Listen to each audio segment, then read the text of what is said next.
Now here we have the camera UI, as you can see, and this is how the camera UI looked like. You do have the option of taking photos in HDR mode, which is right now disabled. You can go to the live photo mode as well. You have a beautification mode. You do have the panorama mode as well, which is supported on this device.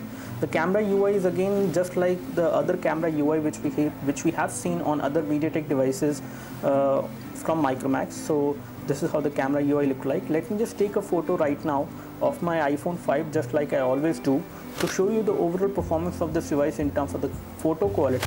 You do have autofocus and high definition recording on this device as far as rear camera is concerned. So let me just take a photo as of now. So you do have tap to focus and autofocus is also supported. Let me just take this photo without the artificial light. So it takes a little bit more time to actually focus without artificial light, and we have both of these photos now with us, and I can show you them one by one. First of all, we will take a look over this one, which was taken with artificial light.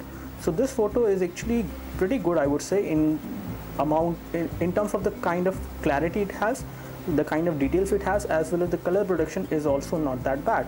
So you can easily compare this one with the actual object over there, as you can see, and the overall color production you have is kind of natural. It is not exactly the same, but it is pretty good, I would say. And this one has been taken without the artificial light.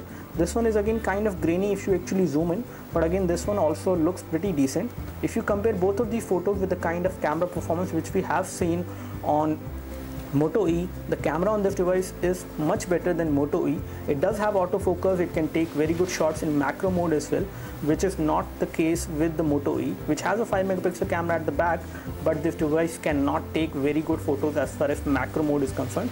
And I can show you that as well. I can take a photo as of now of the same object and I can show you the quality.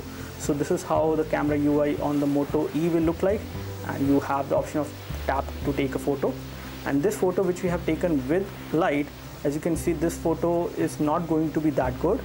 In terms of color production, it is not great, and also in terms of the clarity or details, there is no amount of detail which I can notice in this device. So Moto E is again a fixed focus camera at the back, can be used for long shots, but for macro shots you cannot use it properly. However, macro shots are actually coming out to be pretty good with autofocus functionality, which we have on the Micromax Unite 2, so which is a good thing. So the camera is definitely better on this one.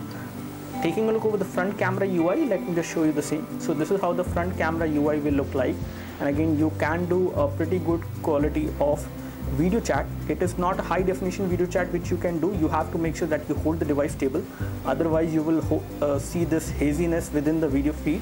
You can do a good quality of video chat from the front camera, which is good. You can do a video call as well.